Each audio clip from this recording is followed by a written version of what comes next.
ನನ್ನ ಕೈ ಕಾಲು ಓಡ್ತಾಯಿಲ್ಲ ಅಂತ ನಾನು ಹೇಳಿದೆ, ಟೆನ್ಷನ್ ತೊಗೋಬೇಡ, ಅವ್ರಿಗೆ 83-84 ವಯಸ್ಸಾಗಿದೆ, ಟೆನ್ಷನ್ ತೊಗೋಬೇಡ, ಡಾಕ್ಟ್ರ್ ಕರ್ಸ್ಕೊಂಡು ಡಾಕ್ಟ್ರು ಬಂದು ಎಲ್ಲ ಚೆಕ್ ಮಾಡಿದ್ದಾರೆ, ECG ಮಾಡಿದ್ದಾರೆ, ಎಲ್ಲ ಮಾಡಿದ್ಮೇಲೆ ಅವ್ರು ರಿಪೋರ್ಟ್ ಕೊಟ್ಟರು ನೋ ಮೋರ್ ಅಂತ. ಇಮ್ಮಿಡಿಯೇಟ್ಲಿ 10:40ಕ್ಕೆ ಮ್ಯಾಕ್ಸಿಮಮ್ಮು 10:40ಕ್ಕೆ ಇದಾಗ್ಬಿಟ್ಟಿತ್ತು. ಅದಾದ ತಕ್ಷಣ ಇಮ್ಮಿಡಿಯೇಟ್ಲಿ ನನಗೆ ಫಸ್ಟ್ ಹೇಳ್ದೆ, ಆಮೇಲೆ ಎಲ್ಲರೂ ಕನ್ಫರ್ಮ್ ಮಾಡಿದೆ ಅದು ಯಾವ ರೀತಿ ಮಾಡಬೇಕು ಅಂತ ಯೋಚನೆ ಮಾಡ್ತಾರೆ. ಅವರಿಗೆ 5+6 ಜನ ಗಂಡು ಮಕ್ಕಳು, ಒಂದು 10 ನಿಮಿಷ 6 ಜನ ಗಂಡು ಮಕ್ಕಳು. 6 ಜನದಲ್ಲಿ ಒಬ್ಬ ಸುಖಿ ಅಮೇರಿಕದ ಅವ್ರ ಮಾವರು 3 ಡೇಸ್ ಮುಂಚೆ ಪಾಸ್ ಆಗಿದ್ದರು. ಅವ್ರು ಬೆಳಗಾಮಲ್ಲಿ ಬಂದಿದ್ದಾರೆ, ಈ ಬೆಳಗಾಮಿಂದ ಬರ್ತಾನೆ. ಇನ್ನೊಬ್ಬ ದುಬೈಲಿದ್ದಾನೆ, ಅವನು ಬರ್ತಾನೆ.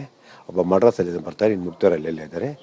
ಯೋಗಿ ಜೊತೆನೇ ಅವ್ರು ಇದ್ದಿದ್ದು, ಯೋಗಿ ಬಿಟ್ಟು ಎಲ್ಲಿ ಹೋಗ್ತಿರಲಿಲ್ಲ, ಯೋಗಿ ಜೊತೆನೇ ಅವರು ಇಲ್ಲೇ ಇದ್ದಿದ್ದು. ಈ ರೀತಿ ಒಬ್ಬ ಖ್ಯಾತ ನಿರ್ಮಾಪಕ, ಕನ್ನಡ ಚಿತ್ರಕ್ಕೆ ಅದ್ಭುತವಾದ ಸಿನಿಮಾ ನೀಡಿದಂಥ ಒಬ್ಬ ದ್ವಾರಕೀಶ್ ಇವತ್ತಿಲ್ಲ, ನಮಗೆ ಮರೆಯೋಕ್ಕಾಗಲ್ಲ. It's great person. ನಿಜವಾಗ್ಲೂ ಖುಷಿ ಆಗ್ತದೆ. ಮೊನ್ನೆ ನನಗೆ 15 ದಿನ ಮುಂಚೆ ಬಂದಾಗ ಮಾತಾಡಿದ್ರೆ, ಏನಾರು ಮಾಡ್ಬೇಕಣೋ ನೀವೆಲ್ಲ ನಿಂತ್ಕೊಂಡು ಯೋಗಿಗೆ ಅಂತ ಹೇಳಿದ್ರು, ಮಾಡೋಣ ಅಂತ ಹೇಳ್ಬಿಟ್ಟಿದೆ. ತುಂಬ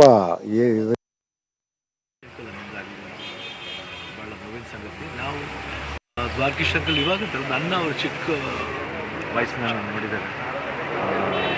ನಮ್ಮ ತಂದೆ ತಾಯಿ ಜೊತೆ ಒಡನಾಟ ಇರ್ಬೋದು, ದೂರದ ಬೆಟ್ಟ, ಅವಾಗಿಂದ ಒಂದು ಸಂಪರ್ಕ. ಅಪ್ಪಾಜಿ ಜೊತೆ ಆ್ಯಕ್ಟ್ ಮಾಡಿರೋ ವಿಷಯ ಸಿನಿಮಾಗಳು, ಯಾವುದೇ ಸಿನಿಮಾ ದ್ವಾರಕೀಶ್ ಅವ್ರು ಮಾಡಬೇಕಾದ್ರೆ ಅಪ್ಪಾಜಿಯವ್ರ ಫೋಟೋ ಹಾಕೊಂಡು ಫಸ್ಟು ಅದೆಲ್ಲ ನೆನಪು ಬರ್ತಾ ಇರುತ್ತೆ.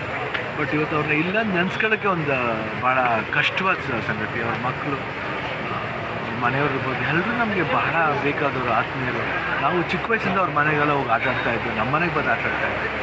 ಇವತ್ತು ನಮಗೆ ಅವ್ರು ಇಲ್ಲ ಅಂತ ಹೇಳ್ಕೊಳ್ಳೋಕ್ಕೆ ಒಂದು ನೋವಿನ ಸಂಗತಿ. ಆತ್ಮಕ್ಕೆ ಶಾಂತಿ ಸಿಗಲಿ.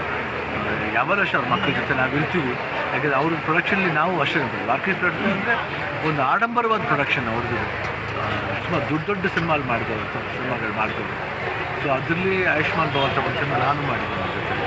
ಸೊ ಅವ್ರ ಫ್ಯಾಮಿಲಿ ಸಂಪರ್ಕ ಎಷ್ಟಿದೆ, ಅವರ ಮಕ್ಕಳಿಗೆ ಎಲ್ಲರಿಗೂ, ಸೊಸೈಟಿಗೆ ಎಲ್ಲರಿಗೂ ದೇವರು ತಡೆದ ಶಕ್ತಿ ಕೊಟ್ಟು ನಾವೆಲ್ಲ ಇದ್ದೀವಿ ಅವ್ರ ಜೊತೆ.